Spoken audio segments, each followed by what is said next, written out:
दोस्तों, जो गुलाम हैदर भाई का बोला सलाह है एपी सिंह अब मुकम्मल तौर पर बुखलाहट का शिकार होने के बावजूद अब वो सीमा के कहने पर जो उसकी एक नकली बहन बनी हुई है, फर्जी बहन बनी हुई है, जिसकी वो कमाई खा है, जिसका वो बगैरत भड़वा बना हुआ है, उसके कहने पे के मुताबिक अब वो भी कोई जाली नोटिस जारी करने की कोशिश कर रहा है, जो कि उसकी एक भी सुनवाई नहीं हुई। और हमारे दूसरी तरफ मोमिन मलिक साहब, जिन्होंने आज बहुत ही बड़ी बिग अपडेट दी है, जैसा कि उन्होंने लास्ट टाइम कहा था कि मैं 10-10 करोड़ रुपए का इन तीनों पे मानहानि का नोटिस करवाऊंगा, तो लिहाजा आज उन्होंने वो नोटिस उन पर करवा दिया 10 करोड़ रुपए का, 10 करोड़ का एपी सिंह पे, 10 करोड़ का सीमा पे और 10 करोड़ का सचिन पे। तो दोस्तों, मोमिन मलिक साहब जो कहते हैं वो करके दिखाते हैं। तो लास्ट टाइम जो एपी सिंह ने बकवास की थी, उसके मुताबिक जब उसका मोमिन मलिक साहब ने जवाब दिया, तो उसी दिन उन्होंने ये बात कह दी थी कि अब इनको मैं 10-10 करोड़ के लीगल नोटिस कराऊंगा। तो आज दोस्तों उन्होंने लीगल नोटिस इनको 10-10 करोड़ के मजीद करा दिए। तो दोस्तों कहते हैं कि अब आया ऊंट पहाड़ के नीचे, तो हम कहते हैं अब आया कुत्ता पहाड़ के नीचे। ऊंट तो हम उसको कह नहीं सकते, जिस तरीके का वो बेगैरत इंसान है, जिस तरीके का वो बेगैरत आदमी है, जो कि एक झूठे केस को 1 साल तक कहां से कहां तक लेके जाने की कोशिश की, क्योंकि उसके जहन में ये बात थी कि गुलाम हैदर भाई तो बेचारा गरीब और शरीफ आदमी है, वो तो पाकिस्तान से भारत आ ही नहीं सकता, वो अपनी आवाज़ उठा ही नहीं सकता। तो इंशाल्लाह गुलाम हैदर भाई अब भारत भी आएगा, अपनी आवाज़ वो उठा चुका है मुसलसल। पहले दिन से जब से सीमा गई, वो अपने तौर पर पूरी कोशिशें कर रहा था, भरपूर कोशिशें कर रहा था। दोस्तों जैसा कि आप जानते हैं, तकरीबन 2 माह तो गुलाम हैदर भाई और किसी को भी पता ही नहीं था कि ये है कहाँ पर। तो जैसे ही उसके इल्म में आया कि वो इस वक्त भारत पहुंच चुकी है तकरीबन 2 माह बाद, तो गुलाम हैदर भाई ने अपनी आवाज़ उठाना शुरू की। तो दोस्तों जिस तरीके से तमाम बहन भाइयों ने साथ दिया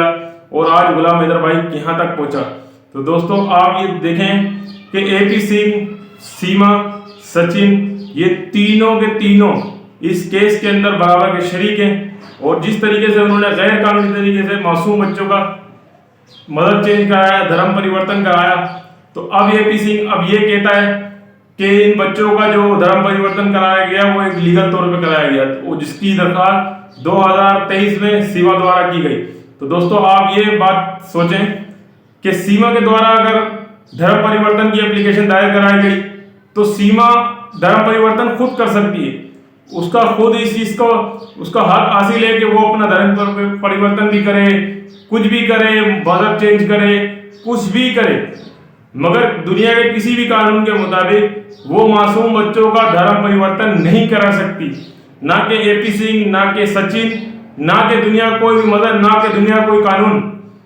तो ये एपी सिंह जो है ये दुनिया के नजर में भारत के कानून को धज्जियां उड़ा रहा है, सनातन मजहब की धज्जियां उड़ा रहा है। और बिलखुसूस जिस तरीके से ये सीमा कहती है कि पहले तो ये कहती है कि मैंने ये धर्म परिवर्तन जो है, जो सनातन मजहब है, वो मैंने 2019 से ही कबूल कर लिया था या 2019 से एक्सेप्ट कर लिया था। तो हम इससे पहले ये पूछते हैं, अगर आपने 2019 से अपना मजहब तब्दील कर लिया था, तो वो लोग भी बताएं जिनके थ्रू आपने ये मजहब सीखा, ताकि हम भी उनसे रब्ता करें कि भाई जिन लोगों से आपने मजहब सीखा, ये मजहब किस तरीके से बदलना है, और जो भी रसूमात थी अपनी इसकी सनातन मजहब की, वो आप कहाँ से सीखती रही हैं। क्योंकि हम लोगों ने तो वहाँ जाके मालूम किया, अरीब करीब में वहाँ के सिखर थे कि भाई आप लोग ये बताएं कि जिस तरीके से इस्लामी त्यौहार आते रहे, मुहर्रम, क्योंकि दोस्तों मैं आपको बताता चलूँ, सीमा का जो ताल्लुक था वो शिया मसलक से था, यानी कि मुस्लिम्स के अंदर 2 कैटेगरीज होती हैं, मतलब एक सुन्नी मुस्लिम, एक होते हैं शिया मुस्लिम। तो जो सीमा रेंज और गुलाम हैदर भाई हैं, ये शिया मुस्लिम से ताल्लुक रखते हैं, यानी कि इनका जो मसलक है वो शिया है, शिया मसलक। तो उसके मुताबिक तमाम रसूमात ये यहाँ पर अदा करती रही पिछले, यानी कि जो भी थे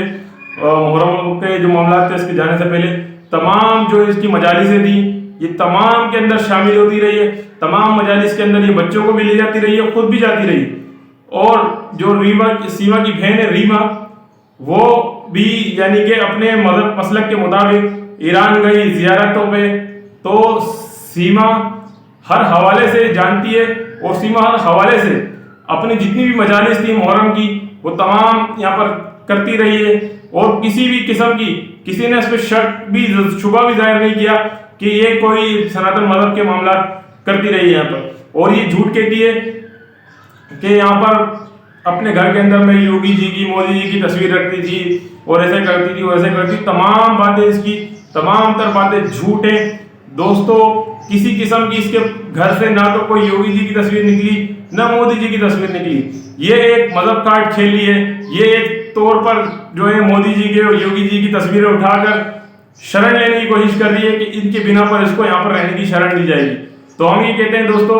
ये योगी जी की तस्वीर उठाए या मोदी जी की या कोई भी मामला करे, इसको कहीं भी शरण नहीं मिलनी चाहिए, क्योंकि ये गुलाम हैदर भाई के बच्चों का गलत इस्तेमाल करके जिस तरीके से भारत में बैठी हुई है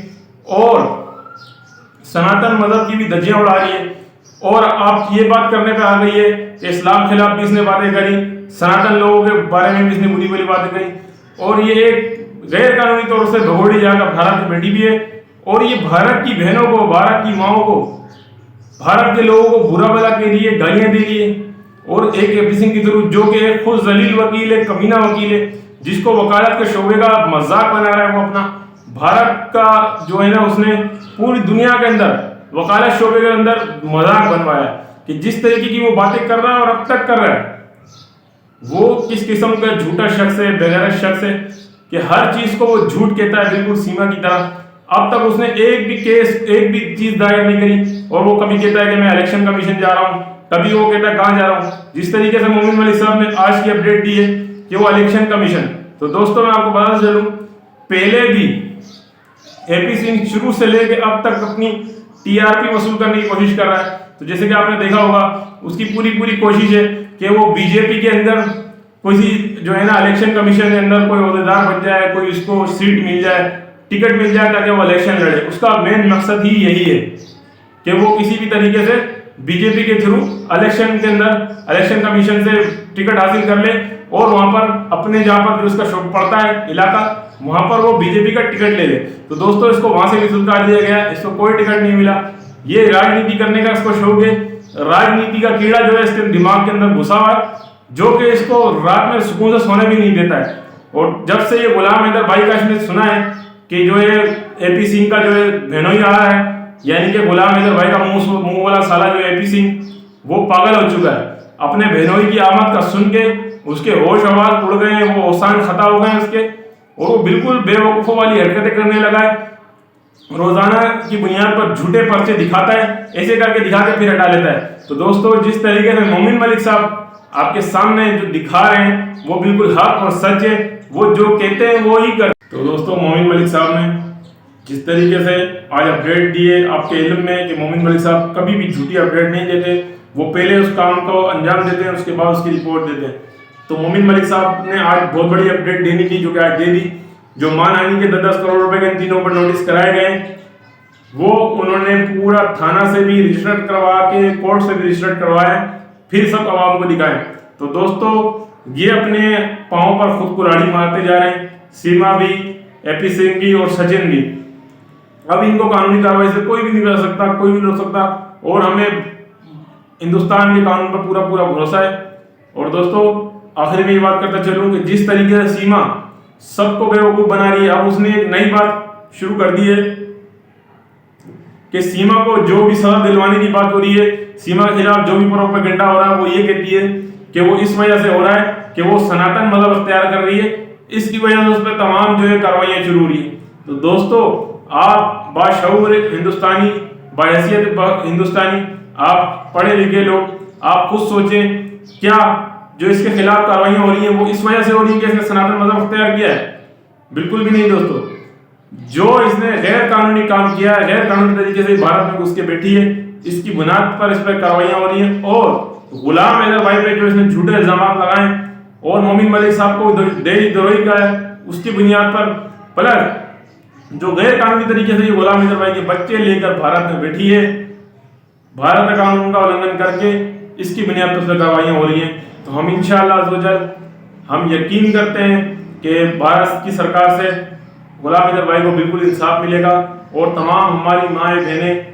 जो कि इस केस के अंदर गुलाम अहमद भाई के साथ जुड़ी हुई हैं, वो ज़रूर बज़रूर गुलाम अहमद भाई को इंसाफ दिलवाएंगे और दिलवाएंगी इंशाल्लाह। तो उम्मीद करता हूँ कि गुलाम अहमद भाई बहुत जल्द अपने बच्चों के हमरा वापस पाकिस्तान लौटेंगे। तो दोस्तों,